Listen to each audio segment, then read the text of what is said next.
ప్రభునామనకు గంత కలుగునుగాక. యూదా రాసినటువంటి పత్రిక 11వ వాక్యం మనం గమనిస్తున్నాం. బహుమానం పొందవాలేనని బిలాము నడిచిన తప్పు త్రోవలో ఆదరముగా పరిగెత్తిరి. దేవుని వాక్యం అని ఇక్కడ గమనించినప్పుడు ఈ యేసుక్రీస్తు సహోదరుడును దాసుడును అయినటువంటి యాకోబు సహోదరుడు యూదా రాసినటువంటి పత్రిక ఇది. ఇక్కడ బిలాముని గురించి రాస్తున్నారు. బిలాము యొక్క కథ చిన్నపిల్లలు సండే స్కూల్ నుంచి వింటూ ఉంటారు. కానీ బహుమానం పొందాలని తప్పు త్రోవలో పరిగెత్తినట్టుగా మనం చూస్తున్నాం.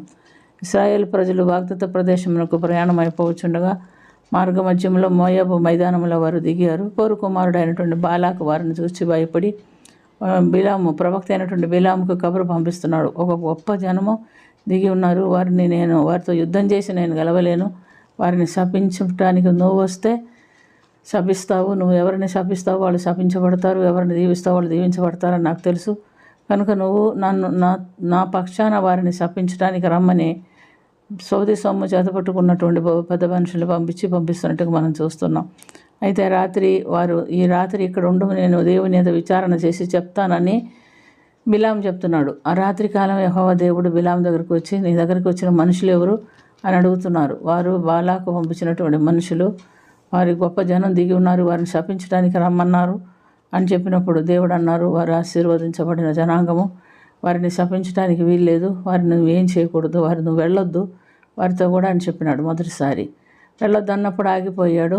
అయితే నేను రాను, వారిని శపించకూడదని దేవుడు చెప్పాడు, వారు ఆశీర్వదించబడిన జనాంగం అని ఆ మనుషులతో చెప్పినప్పుడు వారు బాలాకు దగ్గరికి వెళ్ళి బిలాము మాతో రానొల్లడాయను అని చెప్పినప్పుడు మరీ పెద్ద మనుషులను పిలిపించి వారి కోసము పంపిస్తున్నట్టుగా మనం చూస్తున్నాం, బిలాము కోసం పంపిస్తున్నట్టుగా మనం చూస్తున్నాము. అయితే ప్రియమైనటువంటి దేవునులారా, ఆ రాత్రి కూడా మరి వాళ్ళు అక్కడ నిలిచారు. యెహోవా దేవుడు బిలాముని పిలిచి వారు ఎవరని మరలా అడిగారు. అలా దేవుడు బాలాకు నా ఎద్దుకు వారిని శపించడానికి పంపించిన మనుషులు అవన్నీ చెప్పినప్పుడు నువ్వు అతనితో కూడా వెళ్ళుము. అయితే నేను ఒక మాట చెప్తున్నాను, నేను చెప్పిన మాట తప్ప మరి ఏ మాట నువ్వు మాట్లాడకూడదు, నేను ఏం చెప్తానో అది మాత్రమే మాట్లాడాలి అని చెప్తున్నట్టుగా చూస్తున్నాం. అలాగే ఉదయం లేచి బిలాము గాడిదకు గంధ కట్టించి బయలుదేరిపోతున్నాడు. అయితే బిలాం వెళ్ళుచున్న మార్గంలో దేవునికి కోపం వచ్చింది. బిలాం మీద కోపం వచ్చి ఖడ్గం చేత పట్టినటువంటి దేవదూతను ఆయనకి ఎదురుగా పంపిస్తున్నట్టుగా చూస్తున్నాం.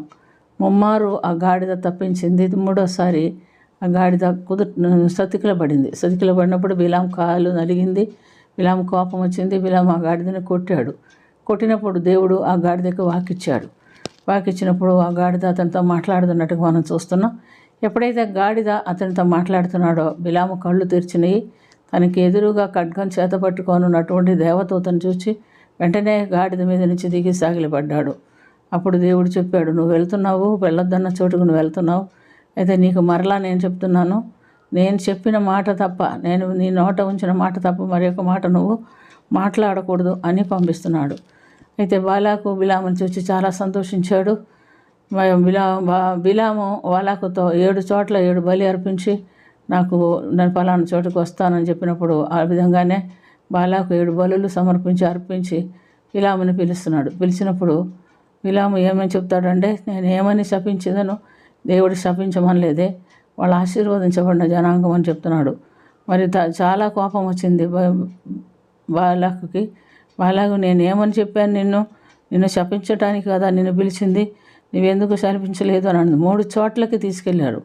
3 చోట్ల తీసుకెళ్ళినా 3 చోట్ల కూడా బిలాం ఏమన్నాడంటే, దేవుడు శపించమనలేదు, దేవుడు దీవించమనే చెప్పాడు అని చెప్పినట్టుగా మనం చూస్తున్నాం. కాబట్టి ప్రియమైనటువంటి దేవుళ్ళారా, మాటను బట్టి బాలాకు కోపం వచ్చింది. బాలాకు అతని దగ్గర నుంచి వెళ్ళిపోతున్నట్టుగా మనం చూస్తున్నాం.